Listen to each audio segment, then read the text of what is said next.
The point of my emphasis there, I put where he put it in Matthew, where they call it a ruler, everything I put it there, but time is almost gone now. My point of emphasis is that this man said, all these things have been keeping from it. From my youth. He was rich, he was young, and when I was studying, why do you think he was rich? Can anybody tell me? Why do you think he was rich? Yeah, that's it. The Bible says in Deuteronomy 10, he said, if you diligently keep all this law I'm giving you, all the blessings what? It come over you. That's why he was rich. If you go to Joshua, the Bible says, this book of the law shall not depart of your mouth. You meditate upon them day and night, and then you have for a good success. There's difference between success and good success. Any success that you have that is not piloted by the word of God is what's not a good success. So that's why people they have complexes everywhere. They sleep with this different kind of men. The Bible says that once what? It's not a good success. Because you would have any. Is that not? It's going to have repercussion. Because you gather those things at the expense of the word of God. I want us to settle those points. See, then again, I have two more points before we start to ask questions. Oh no, some of them I've talked about them last time. See, let's read this.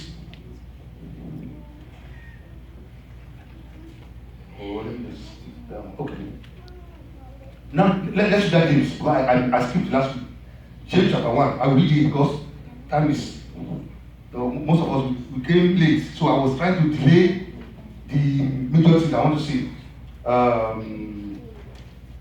James chapter 1, verse 22. Are we there? Yes, sir. James, I will read from here to the remaining scripture. But I want to share. He said, James 1:22. He said, but be ye doers of the word, and not what? Let's start from 21. He said, wherefore, lay apart all what? All filthiness and superfluity of what? Nothingness, and receive with meekness the engrafted word, which is the word? To save your soul. See, he said, as you want to start living this Christian life, he said, first of all, look at me. When we are young, some of us have been to the village before. They say go and fetch water in the stream, have you? Yes. When you want to fetch, what the first thing you do? You don't go, you bend down and what? Scatter the nonsense, find what? Water. So they don't carry nonsense with the water. So the Bible says, as you want to use the word of God for your future, you want to use the word of God for your life, he said, first of all, lay apart from what? Nonsense. Some people, they are looking for husband. They bring God, please, only I need husband. But while they are looking for husband, they have one man friend somewhere. And God will say, well, this one that you have already, is he not something? See, if you want God to answer that thing, all these things you want, kick them out. Kick them, not say how. And give your life to Christ. Yeah, that's when you are ready to what? To receive from God. All the nonsense that we do, all of us will know. Whatever you are doing, that contradicts scripture, you say what? Lay apart. Why? Because look at this is why the Bible says you should lay apart. Is that when you have a soil, you want to plant tomatoes, and somebody gives you a plot of land to plant something, what is the first thing you do before you plant something there? You clear the nonsense away. Because why? If you plant maize, anything that thing, they will not allow it to work. It will suffocate them. So living a life contrary to the scripture, we are doing what? Damaging our what? To ourselves. Let me go further. The point I actually want to get to is down there. Let's go downward. That's what I just he said, but if any man be a hearer of the word and not a doer, it's like unto man building his natural face to the ground. For he builded himself and go his way, and straightway forgetted what manner of man he was. Verse 25, next verse 25 together. But whoso looketh unto the perfect law of liberty, and what? Continual hearing, he be not a forgetful hearer, but a doer of the word, this man can what? Bless in his deeds. See, my point of emphasis is that he says, But whosoever looketh unto the perfect law of liberty. Please, I want to look up. What does Bible mean by a perfect law of liberty? What does it mean?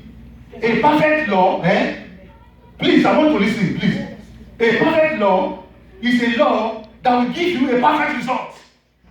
See, what the Bible says is that if you engage the word of God on anything that you want to do, you will get what? Perfect results. So if you are not getting perfect results, you have not engaged the word of God correctly. There's something that you need to have that you don't have. Like our mom, if you want to cook soup now, and after some time you tell the food, this is not, if you can see, Maggi is not there. If the Maggi is there, maybe you forget Iyo. I mean, or sometimes you are after the pepper is too small and it will not taste less. I'm actually causing somebody to, God bless you. So the Bible says, if you want to cook the soup, want to cook the scripture, make sure that all the ingredients are what? And when the ingredients are complete, like, God bless you. When you put this, wow, wow. See, that is what the Bible says. So I want to know that God wants us to get correct results. He wants us to what? To get correct results.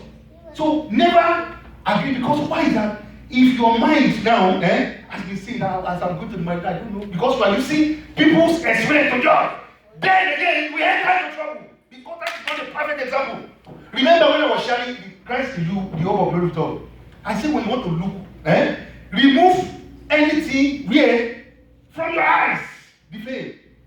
When you are reading the Bible, don't read the Bible with the experience of a brother pastor, so in flower. And the Bible pastor is very hot. He knows the scripture, but he has this problem. Is that the standard? No. So if you want to pray, you are reading the scripture with the experience of this pastor, you will get the pastor's what? Results. Because you have put something and the photocopy cannot read correctly, it's reading with the experience of the pastor that you produce pastor experience in your life. So what the Bible says that as you are reading the scripture, focus on what the Bible says. You understand my point? Now let me go. I have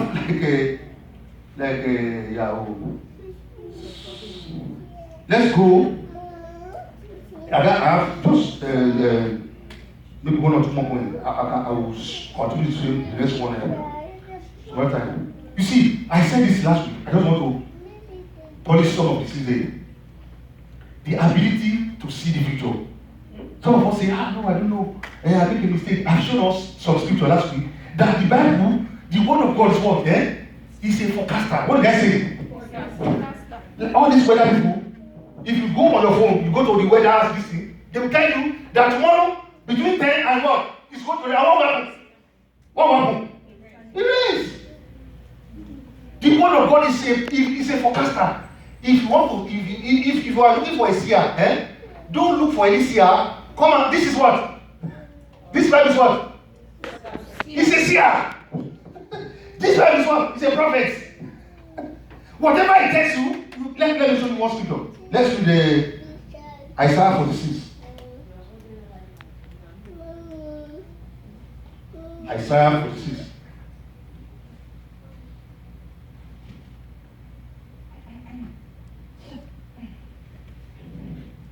Are we there? Yes, sir. Isaiah 46. Please, some of this scripture, write it down. So that all the time that was spent here, we not just like wasting it. Isaiah 46 verse 9. He said, remember the former things of old, for I am what? And there is what? Let's read it together, please. Remember the former things of old, for I am what? And there is none else. That's not else. I am God, and there is none like me. Declaring the what? Declaring the end from the beginning. See, that is to say, God can tell you the results before you start. So, if the way you are living, your life does not agree with Scripture, the Bible will tell you we are going to end. See, because when you start your GPS, it will show you the destination sometime, have you? It shows you the destination. It will show you the office you are going before you leave the house there. So that will say the word of God can declare. So he has the ability to show us the future. The word of God, if you want, instead of looking for a palm reader, Some people, they have some family that in America here. This Bible is what? He said, you can read your palm. Because it's what I want. I formed the palm. Everything you are looking for is a forecaster. And it's going to forecast accurately. Let me show you one more. Maybe it's because of question time. Let me show you one place for let's read John chapter 16. That's First Peter. I'm going to read it one more time. John chapter 16. I will read from it. John chapter 16. Verses. So for those of us that have issues that I don't know, I don't want to make a mistake. But this is, if you have enough scripture, John chapter 16, verse 12. Are we there? He said, I have yet many things to say unto you, but you cannot bear them now. Why was he saying that? Was that somebody is coming to do verse 13. He said, howbeit, when the Spirit of the truth is come, the Spirit of truth, Holy Spirit, is the Spirit of reality. When the Spirit of the truth is come, he will guide you into what? Let's read together. He will guide you to what? All the truth. He will guide you to how many truths? 70% of the things that you need to know? No! He will give you all the details about somebody. He will guide you to all truth. Let me finish that thing. He will guide you to all truth, for he shall not speak of himself, but whatsoever he shall hear, that he speak, and will shew you things to come. Verse 14. He shall glorify me, for he shall sit of mine, and shall shew it unto you. Verse 15. All things that the Father has are mine, therefore, that he shall take of mine and show them unto you. That's the Holy Spirit. How does the Holy Spirit show us things? Through the preaching that we are preaching now. Through prophecy from pastors sometimes. Through a revelation from a sister in the church. God can minister to somebody to show you. So, and the Bible says, when you hear those things, put them to practice. God does not want you to make what? Mistakes. That's why we have pastors. The Bible says, he gave some apostles, he gave some teachers, he gave some prophets for the perfecting of the saints. So that the man of God will be thoroughly equipped for the work of the ministry. Praise the Lord. Hallelujah.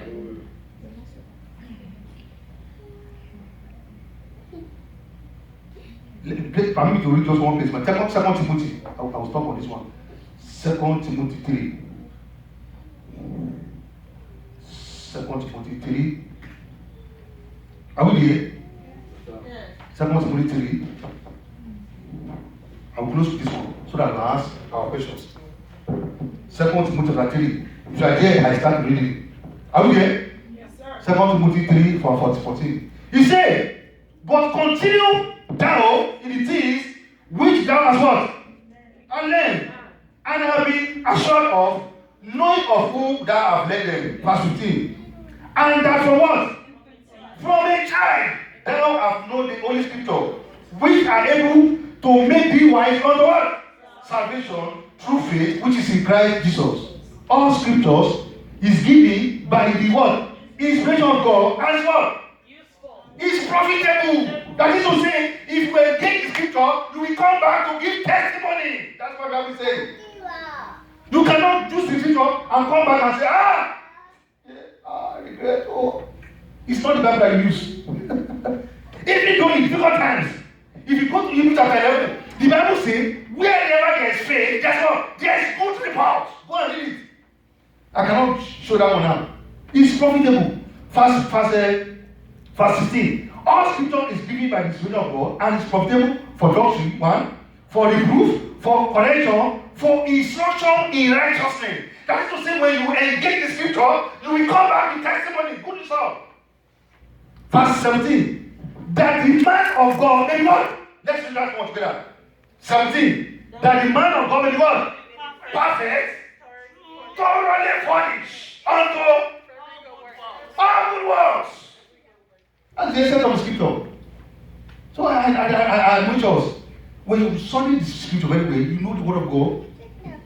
You are the best thing that can happen to somebody, and this thing that happened to me, is the understanding of the Bible. Many of us, there are something we believe that are not correct. As you go on, you see. Praise the Lord. Hallelujah. There's a